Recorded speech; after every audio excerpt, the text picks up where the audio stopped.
Okay, thank you for tuning in. This is Sharonda, and this is my podcast as well as my YouTube webinar, Health Matters. And in this podcast, I go over a variety of topics in regards to the health, physical concerns, illnesses as such. And so we're going to begin. Today is December the 17th, which is a Friday, and we're going to speak on sleep apnea, obstructive sleep apnea. So I'm going to try not to read everything verbatim. I am on a website and I did not write the content of this website for this presentation. So what is obstructive sleep apnea? Well, it says that it's the most common sleep-related breathing disorder. It causes you to repeatedly stop and start breathing while you sleep. There are several types of sleep apnea, but the most common is the obstructive sleep apnea. So this type of apnea occurs when your throat muscles intermittently relax and block your airway during sleep. A noticeable sign of obstructive sleep apnea is snoring. So there are some treatments available to assist with obstructive sleep apnea. There's a device it mentions that uses positive pressure to keep the airway open while you sleep. Or there's a mouthpiece to thrust your lower jaw forward during sleep. Okay. In some cases, surgery may be needed or warranted. So what are the symptoms of obstructive sleep apnea? Well, you may have excessive daytime sleepiness, loud snoring, observe episodes of stop breathing during sleep, abrupt awakenings accompanied by gasping or choking, awakening with a dry mouth or sore throat, a morning headache, difficulty concentrating during the day, mood changes such as depression or irritability, high blood pressure, decreased libido. So it says, when do you see a doctor? If there is snoring loud enough to disturb your sleep or that of others, waking up gasping or choking, pausing in your breathing during sleep, having excessive daytime drowsiness, which may cause you to fall asleep while working, watching TV, or even driving a vehicle. Okay, so what are the causes of sleep apnea?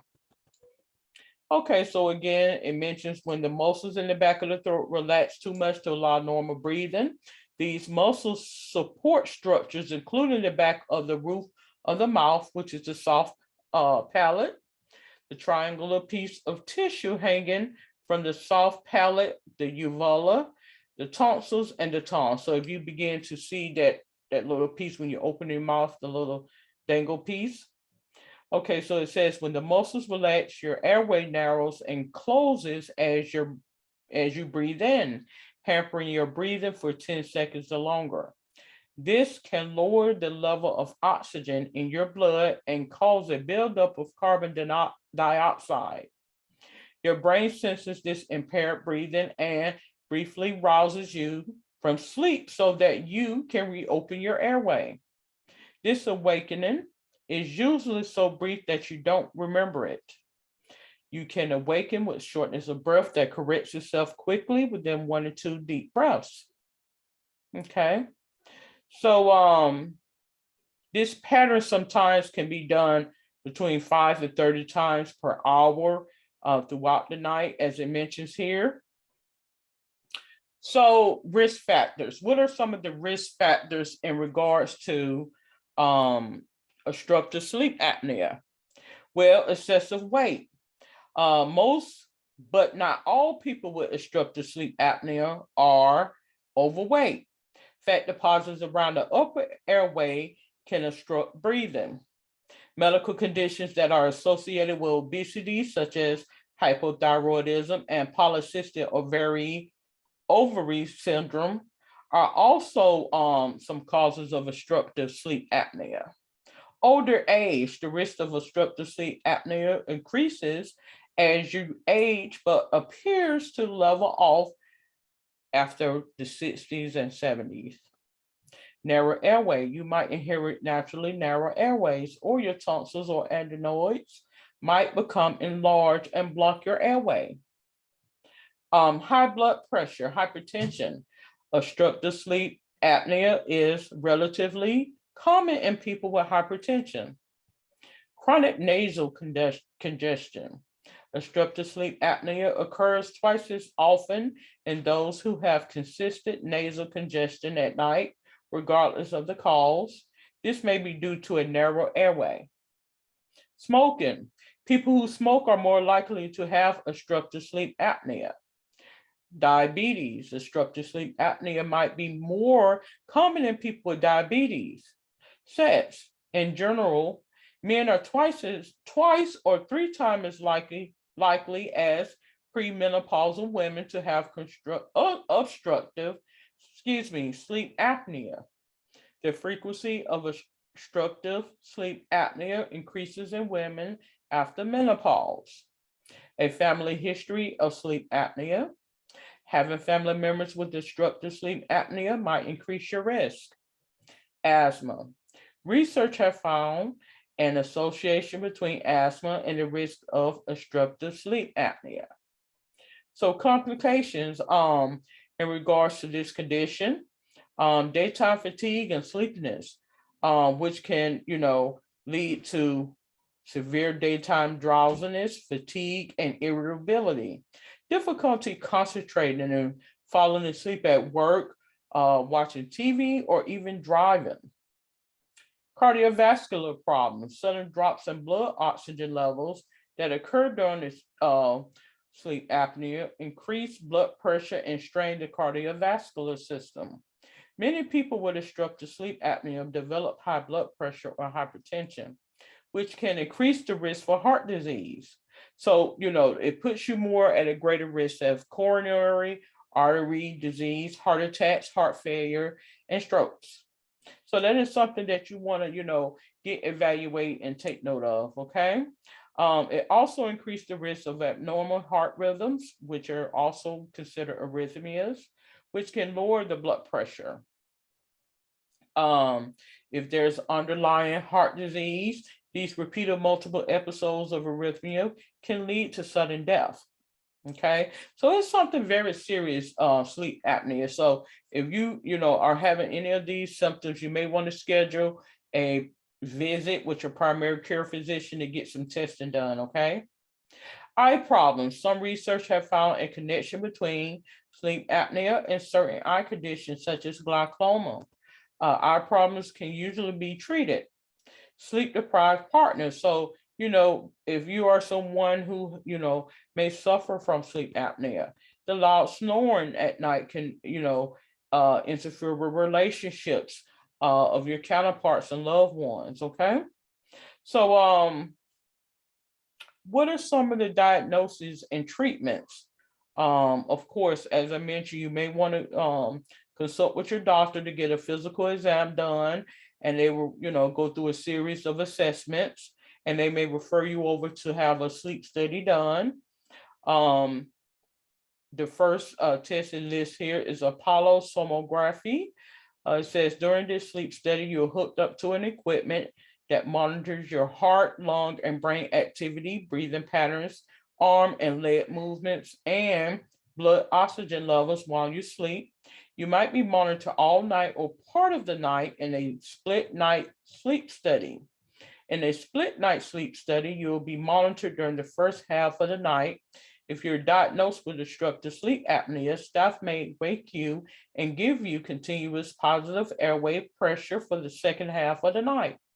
This sleep study can also help look for other sleep disorders that can cause excessive daytime sleepiness but require different treatments, such as leg movements during sleep or sudden bouts of sleep during the day. Home sleep apnea testing. Under certain circumstances, your doctor may provide you with an at-home version of a polysomnography to diagnose obstructive sleep apnea. This test usually involves measurement of airflow, breathing patterns, and blood oxygen levels, and possibly limb movements and snoring intensity. So here are some lifestyle changes, some treatments that can assist with managing this condition. So lifestyle changes, you may want to lose weight if you are overweight. Try exercising regularly within, means. Drink alcohol moderately. It says do not drink in the hours before bedtime. Quit smoking if you are a smoker. Use a nasal discongestion or allergy medications. Don't sleep on your back and avoid taking sedative medications such as anti-anxiety drugs or sleeping pills. Okay. So here are some therapies. So typically, when you are someone who has sleep apnea, there is some therapies that you can do in home to assist with this as well. You have a positive airway pressure. And what this is this treatment is a machine. It's also called a Cpap, which is continuous pressure, positive airway pressure. And it delivers air pressure through a piece that fits over your nose or is placed over your nose and mouth while you sleep. The positive airway pressure reduces the number of respiratory events that occurs as you sleep. It reduces daytime sleepiness and improves your quality of life. The most common type is called the continuous positive airway pressure, or CPAP. With this treatment, the pressure of the air breathed is continuous, constant, and somewhat greater than that of the surrounding air, which is just enough to keep your upper airway passages open. This air pressure prevents obstructive sleep apnea and snoring. Although CPAP is the most consistently successful and most commonly used method of treating obstructive sleep apnea, some people find the mask cumbersome, uncomfortable, or loud.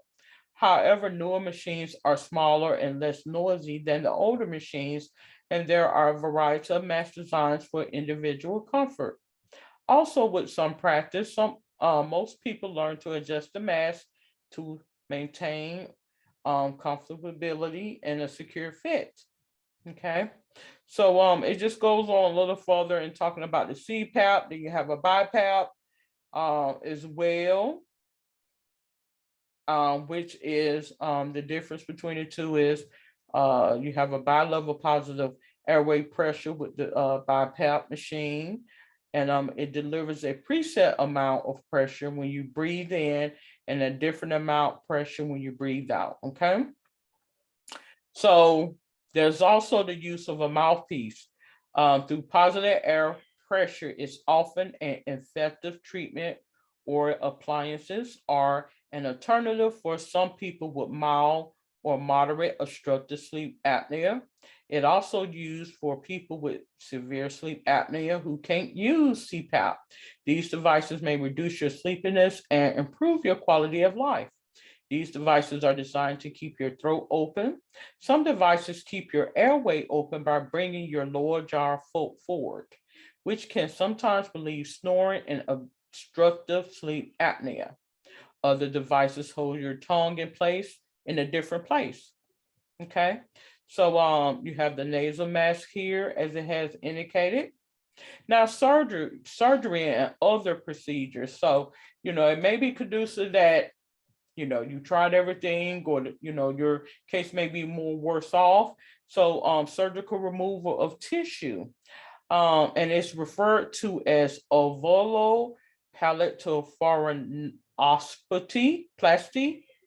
Okay, UPPP is a procedure in which your doctor removes tissue from the back of your mouth and top of your throat. Your tonsils and adenoids may be removed as well. And it is usually performed at the hospital and requires general anesthetics. Upper airway stimulation. This new device is approved for use in people with moderate to severe obstructive sleep apnea who cannot tolerate a CPAP or a BiPAP. So it's a small, thin impulse generator, which is a hypoglossal nerve stimulator. It's implanted under the skin in the upper chest. The device detects your breathing patterns and, when necessary, stimulates the nerves that controls the movement of the tongue. Studies have found that upper airway stimulation leads to significant improvement in obstructive sleep apnea symptoms and improvements in quality of life. So you have jaw surgery, which is maxillomandibular advancement. In this procedure, the upper and lower parts of your jaw are moved forward from the rest of your facial bones. This enlarges the space behind the tongue and soft palate, making obstruction less likely. Surgical opening in the neck, a tracheostomy.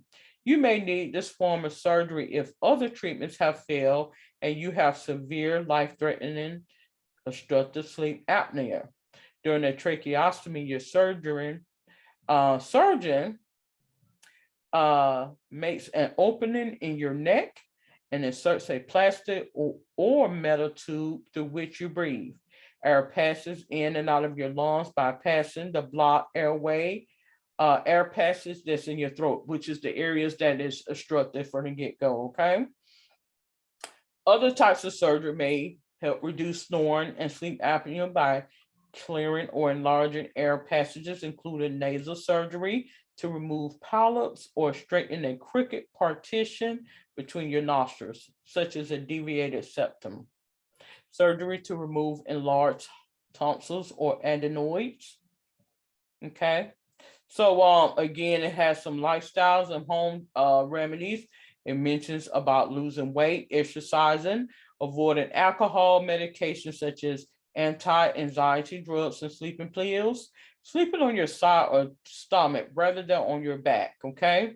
Because when you begin to sleep on your back, that anatomy begins to put pressure and you're not able to get the airway going for that proper ventilation. Keep your nasal passages open while you sleep. So if you're congested, you may want to use saline nasal sprays to help keep your nasal passages open. Talk to your doctor about nasal decongestants, antihistamines, and are some medications that may be recommended for short-term use. So if you are suspecting that you have sleep apnea or you may have some of these symptoms, what would you want to do when you prepare for your appointment? Of course, you want to make an appointment with your primary care provider and be aware of a journal. So you may get a sleep diary and, note the number of hours that you're getting to sleep, how many times you're waking up during the night. Write down whatever symptoms you may be having. If you have any personal information such as health problems, major stressors, or any recent life changes, you might want to write that down because, you want to be prepared because oftentimes, when we get all dressed up and get everything prepared and then we get there, once you leave, you forget, I should have said this, and it all becomes apparent when you're not there. So it's best to prepare by having a journal to where you can keep a note of the things that you need to speak to the doctor about, okay?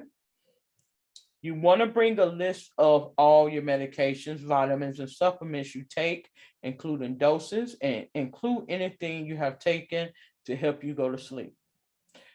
Take your bed partner along so you may not be aware or you may not even remember these things, but whomever is there with you, they'll be the best to say, okay, well, yeah, she woke me up all night long for the last week or so. So yes.